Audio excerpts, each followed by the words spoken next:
Episode kali ini dimulai dengan Eun-sung membangun cerita tentang bagaimana Hyun-woo adalah seorang pembunuh dan penguntit. Terlebih lagi ketika Hae-in tidak sadarkan diri, dia menemukan buku hariannya, membacanya, dan membakarnya sebelum membuangnya ke tempat sampah. Dia memberitahu Hae-in bahwa Hyun-woo menguntitnya untuk mendapatkan bagian dari warisannya setelah dia berselingkuh, yang menyebabkan dia pernah mencoba bunuh diri. Saat ini, Hyun-woo mendekam di penjara dan diinterogasi. Hanya saja, dia menyangkal karena memiliki buktinya. Saat pasangan palsu tersebut kembali ke Korea, keluarga Hae-in siap bertemu dengannya, namun Hae-in menjauh. Ternyata, Eun-sung secara selektif bercerita tentang bagaimana ibunya menggugat dia, dan saudara laki-lakinya membawa jimat untuk menetralisir energinya. Saat ini, Hae-in sepenuhnya berada di bawah kendali Eun-sung, dan dia tidak mempercayai orang lain. Selain itu, Eun-sung memiliki rencana jahat untuk menikahi Hae-in, dan Hae-in setuju karena dia yakin dia menyetujuinya sebelum ingatannya dihapus. Eun-sung saat ini sedang jatuh cinta. Ketika dia dan Hae-in kembali ke rumah, dia mengungkapkan kepada ibunya bahwa dia memiliki rekaman saat dia membius ketua. Dia mengancam bahwa rekaman itu akan ia publish apabila ibunya terus memaksanya meninggalkan Hae-in. Sebuah kilas balik memperlihatkan Eun-sung menaruh kamera rahasia pada lukisan yang ia hadiahkan kepada ketua. Keluarga Hae-in juga diam-diam menyewa detektif untuk mengawasi gerak-gerak Eun-sung dan Hae-in ketika di Jerman. Namun saking profesionalnya, mereka terlihat seperti tidak berkompeten. Sementara itu, Hae-in terkejut saat mengetahui semua lemarinya telah kosong. Dia hanya menemukan pemutar MP3 di kamar Hyun-woo dan merasa penasaran tentangnya karena menurutnya mereka memiliki selera musik yang sama. Bertindak atas rasa ingin tahu ini, Hae-in mengunjungi Hyun-woo di penjara. Namun tidak peduli apa yang dikatakan Hyun-woo, Hae-in menolak untuk mempercayainya seperti perkataan Eun-sung. Bagi Hyun-woo ini merupakan berita baik menyaksikan istrinya itu kembali pulih. Sebelum mereka berpisah, Hyun-woo berpesan agar Hae-in tidak mudah percaya kepada orang lain, termasuk dirinya. Ketika dia kembali ke rumah, Eun-sung panik karena ketidakhadirannya. Tetapi meskipun dia kehilangan ingatannya, Hae-in tetaplah Hae-in. Dia dengan tegas mengatakan kepadanya bahwa dia tidak akan menghargai keterlibatannya tanpa izin. Saat itulah Eun-sung memasang alat pelacak ke mobilnya untuk mengawasinya. Saat Hae-in mengunjungi kantor, dia bertemu dengan sekretaris lamanya, Nonana. Meskipun sekretaris Na berada di departemen yang berbeda, Hae-in memutuskan untuk mengajaknya berkeliling. Dari interaksi itulah, Hae-in sedikit-sedikit teringat dengan masa lalunya. Sementara itu di persidangan Hyun-woo, dia dibebaskan berdasarkan rekaman CCTV dari pembunuh sebenarnya yang kemudian ditangkap. Dalam sebuah kilas balik memperlihatkan bahwa prosesnya sangat panjang. Dia dibantu keluarga dan teman-temannya. Satu helai rambut Hyun-woo sengaja ditaruh di lokasi pembunuhan. Selain itu, pelaku juga mencuri pisau dari tempat kamar Hyun-woo. Eun-sung menyempatkan diri hadir di persidangan tersebut dan merasa kecewa.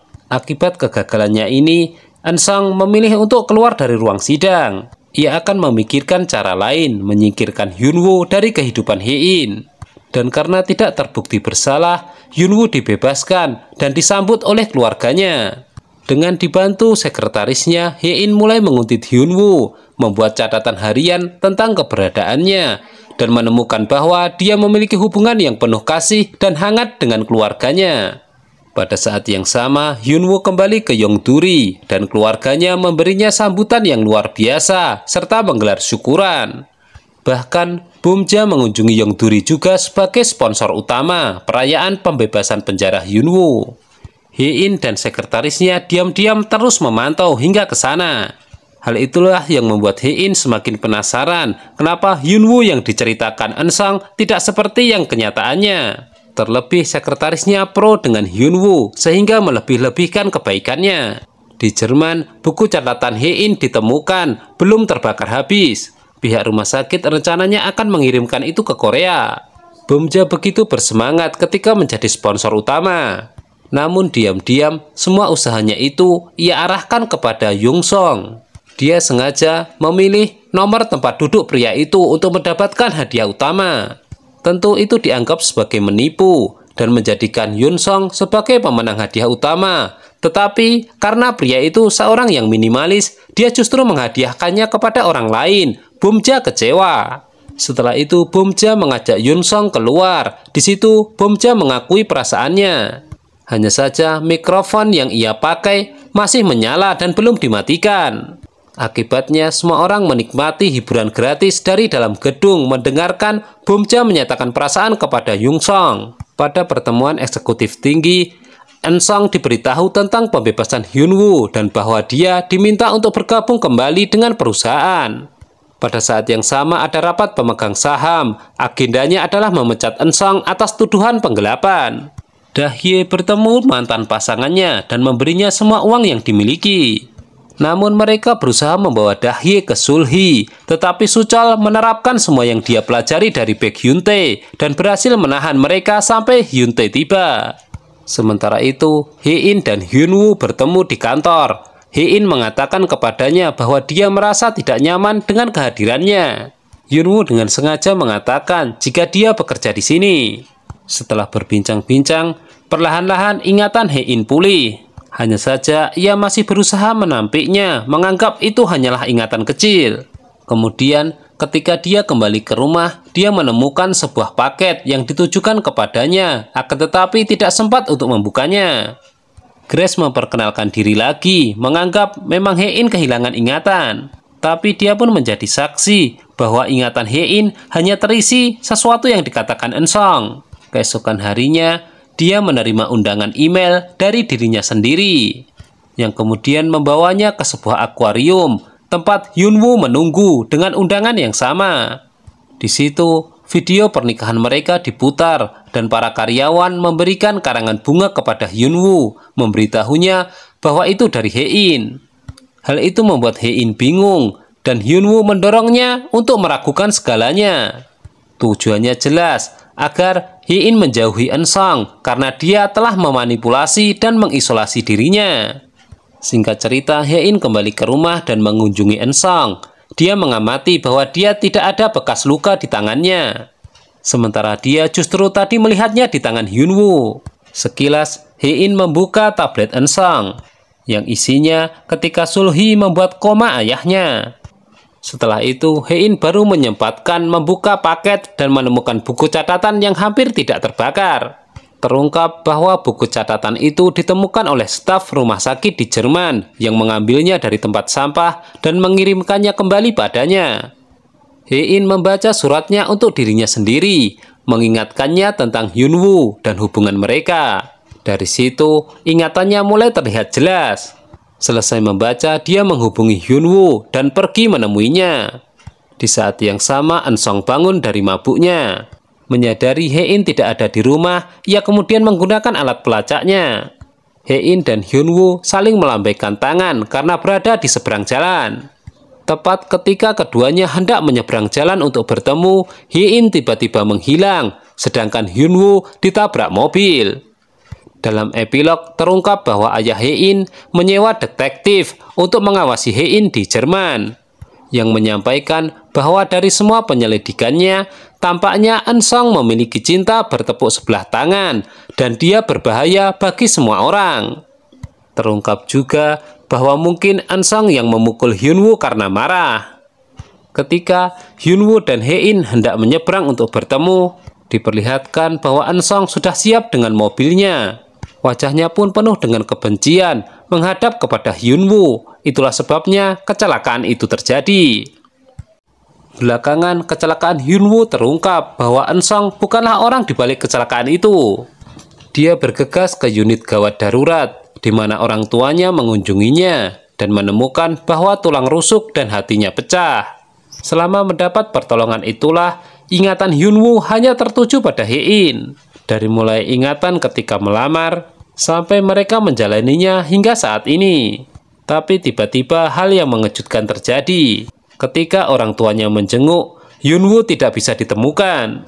Belakangan diperlihatkan, dia menaiki taksi untuk mencari Hye-in. Sementara itu di tempat lain, Hye-in terbangun dari mimpinya yang merupakan kenangan saat Hyunwoo melamarnya di akuarium. Terungkap bahwa Hye-in memperingatkannya tentang keluarganya dan Hyunwoo bagaimanapun ingin menikahinya. Sekarang Hye-in menemukan dirinya di tempat yang berbeda dan melihat Eun-sung. Dari sikapnya yang menunjukkan kegilaan, dia memastikan bahwa akan lebih aman baginya untuk bermain-main dengan permainannya. Dan dia mengakui kesalahannya dan setuju ketika diajak menikah.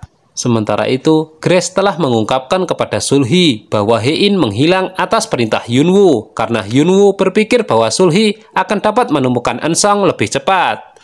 Dia menelpon seseorang agar dana tertentu ditransfer ke bank lain, tetapi menemukan bahwa Eun-sung telah mengubahnya menjadi dolar dan sudah dipindahkan. Itulah sebabnya Sul-hee juga tiba di tempat berburu sama dengan Hyunwoo. Hanya saja Hyunwoo tidak datang melalui pintu utama, melainkan pintu belakang, dan dibantu penjaga pemilik anjing agar bisa masuk. Saat Sul-hee meminta rekamannya, Eun-sung memberitahunya di mana rekaman itu beserta kata sandinya. Melalui percakapan mereka, terungkap bahwa Sul-hee lah yang mengotak-atik perahu Hye-in dan saudara laki-lakinya yang menyebabkan kematian saudara laki-lakinya itu. Di masa lalu, Sul-hee emang sengaja ingin masuk ke keluarga Hong namun tidak mengajak anaknya. Itulah kenapa Eun-sung sebenarnya dendam kepada ibunya sendiri. Tanpa sengaja, Hye-in yang tadi diisolasi mendengarkan percakapan ini. Saat itulah listrik tiba-tiba padam dan Hyunwoo datang mencari Hye-in, sementara Eun-sung mati-matian mencarinya dan melihat keduanya pergi. Seketika itu juga dia mengambil senapan berburu dan mengejar mereka. Setelah Eun-sung berhasil mengejar keduanya, ia pun histeris. Dia memohon pada Hye-in untuk terakhir kalinya untuk ikut bersamanya dan helikopter tiba tapi Hye-in menolak untuk naik. Hye-in hanya mengatakan bahwa Eun-sung tidak bisa memiliki dirinya. Marah dengan jawaban itu, Eun-sung bermaksud menembak Hye-in. Hanya saja Hyunwoo menghadangnya. Sebelum Eun-sung menembak lagi, polisi menembakinya dan dia pun meninggal. Singkat cerita, Hye-in sangat sedih, bahkan ketika Hyunwoo dilarikan ke rumah sakit. Lagi-lagi diperlihatkan memori mereka ketika bersama. Sementara itu, Sul-hee sedang menggeledah pondok bersama anak buahnya dan menemukan uang dana gelap yang disembunyikan di dalam kotak. Ketika dalam proses pemindahan, seorang petugas polisi memberitahunya tentang kematian Eun-sung. Sul-hee hanya sedikit menangis karena ia menganggap mimpinya belum terwujud. Di tengah kekacauan ini, orang tua Hye-in mengenang kenangan lama dan Sun-hwa tampaknya mulai melupakan kematian putranya. Di waktu yang sama, dia juga mengenali Hyunwoo dari gambar di pantai dan mengetahui bahwa dialah yang sebenarnya menyelamatkan Hye-in saat itu. Bomja menyampaikan berita tentang Hyunwoo dan mereka semua bergegas ke rumah sakit. Orang tua Hyunwoo juga tiba dan seluruh keluarga menunggu operasinya selesai. Sun-hwa juga memberitahu ibu Hyunwoo tentang kejadian pantai beberapa tahun lalu ketika Hyunwoo menyelamatkan Hye-in. Flashback pun dimulai ketika Hyunwoo mengikuti latihan marinir. Dia melihat seorang anak kecil akan tenggelam lalu menyelamatkannya. Semua tidak ada yang menyangka jika di masa depan mereka berjodoh. Di tempat lain, Sul-hee memutuskan untuk membeli 7% saham Queens dan menekankan bahwa sejak putranya meninggal, dia juga secara sah mewarisi sahamnya. Setelah semua dipindahkan rencananya, Queen akan menjadi miliknya. Ia akan menjualnya dan mendapatkan keuntungan secepat mungkin. Selama dirawat di rumah sakit, Hye-in setia menunggu Hyunwoo. Dan setelah beberapa hari, kabar baik itu tiba. Hyunwoo bangun. Tentu keluarganya juga menyambutnya dengan sangat gembira. Hyunwoo menjelaskan kepada seluruh keluarga, baik keluarga Baek maupun keluarga Hong, bahwa Sul-hee telah membeli lebih banyak saham Queen, tetapi karena banyak yang dibeli dengan uang dana gelap, maka dapat menuntutnya atas penipuan. Para karyawan mulai berandai-andai apakah Hyunwoo akan kembali bekerja. Sebab jika hal itu terjadi, maka akan bertemu dengan Hye-in yang telah melupakannya. Yang-gi bertemu dengan Hye-in untuk menceritakan sebenarnya perasaan Hyunwoo kepadanya. Dulu terbesit untuk menggugat cerai, namun itu hanya kesalahpahaman. Belakangan diketahui jika semua itu memang sudah direncanakan oleh Hyunwoo. Tujuannya agar Hye-in tahu bahwa Hyunwoo sangat mencintainya. terselip satu bait kalimat di buku catatan. Ketika Hein kembali dari kamar mandi, ia menemukan catatannya bertambah. Hal itu membuktikan bahwa Hyunwoo hanya berpura-pura tertidur. Justru momen seperti inilah yang membuat keduanya semakin romantis. Keluarga Hyunwoo memergoki mereka dan memutuskan untuk membiarkannya. Sekarang Misun bisa bercerita kepada tetangga-tetangganya yang suka bergosip bahwa Hyunwoo dan Hein tidak akan bercerai. Bahkan hubungan keduanya semakin membuat iri. Sementara itu, ketika bersaudara Hong berkumpul kembali dan mengunjungi makam ayah mereka, Bomja menyatakan bahwa mereka akan membalaskan dendamnya. Sekitar waktu ini, Dahye mengusulkan ide untuk menyerahkan diri kepada Grace karena mereka harus menjadi saksi dalam persidangan sulhi. Namun belakangan terungkap bahwa Grace telah membantu Hyunwoo menanamkan pemutar MP3 di kamar Hein dan memastikan bahwa dia menerima paket dari Jerman tanpa sepengetahuan Ensong. Jadi dia agak ragu-ragu. Saat itulah Suchol mengetahui rencana Dahye dan mencoba mengubah pikirannya. Kilas balik memperlihatkan bahwa Suchol merupakan cinta pertama Dahye. Dahye sengaja membawa Suchol ke panti asuhan dan mengaku bahwa dia menyukainya sejak dia bertemu. Namun setelah beberapa saat, dia tidak pernah kembali. Terungkap juga bahwa orang tua Dahye telah meninggalkannya di panti asuhan. Dia meyakinkan Suchol bahwa dia ingin menjalani kehidupan yang adil. Untuk itu, ia ingin melawan Sulhi dan menebus kesalahannya selama ini. Selama proses pengadilan terhadap Sulhi, video saat dia membius ketua terungkap. Namun bukan Sulhi namanya jika tidak pandai bersandiwara. Dahye juga hadir sebagai saksi. Terungkap bahwa Grace mengganti tabletnya sehingga Hyunwoo dapat memiliki rekaman aslinya. Hein juga mengungkapkan bahwa Grace terlibat dalam kematian kakaknya yang membuat seluruh keluarga ketakutan. Sulhi dinyatakan bersalah hingga kemudian ditangkap. Disusul kemudian oleh Dahye dan Grace. Cerita pun berpindah ke kehidupan penjara di mana Sulhi dihakimi teman-teman sesama napi. Teriakan minta tolong pun tidak ada seorang pun yang mendengar. Dia benar-benar frustasi dan harus mempertanggungjawabkan perbuatannya. Gambar Napoleon digantikan dengan potret keluarga Baek dan Hong. Suchol telah dewasa dan merawat Gunwoo sampai Dahye kembali. Bomja dan Yongsong akhirnya mulai berkencan, yang lebih lambat karena Yongsong ternyata belum pernah berkencan sebelumnya. Terungkap bahwa dia juga sebenarnya telah menunggu Bomja beberapa kali ketika di Yongduri. Misun mulai terbuka dengan teman-teman gosipnya bahwa dia akan bercerai karena suaminya selingkuh. Namun belakangan semua itu ternyata salah paham. Orang tua Hyunwoo menjelaskan kepada Misun bahwa suaminya tidak berselingkuh dan bahwa orang yang mengangkat telepon adalah seorang profesor yang berusia sudah 60 tahun. Suaminya meminta untuk membuka blokir teleponnya dan menyampaikan pesannya bahwa suaminya masih mencintainya dan menyerahkannya ke Amerika. Sementara itu, Hein kembali mengambil posisi sebagai CEO dan tim Hyunwoo dan Hein sekarang berteman. Sempat terjadi salah paham ketika sekretarisnya memberitahu jika Hyunwoo mempersiapkan kejutan. Hein berpura-pura tidak tahu, untuk itu ia mengeceknya. Ternyata suaminya itu makan-makan bersama teman-temannya, bukan menyiapkan kejutan untuknya. Meskipun begitu, belakangan Hein teringat percakapan tentang kamar bayi bersama Hyunwoo. Saat berjalan-jalan, Hyunwoo dan Hein berdiskusi tentang hubungan mereka di tengah ketakutan bahwa mereka mungkin akan berubah menjadi antagonis satu sama lain. Menghindari hal itu, mereka pun sepakat untuk tidak saling membenci dan menyakiti, serta berjanji untuk tetap berada di sisi satu sama yang lain apapun yang terjadi.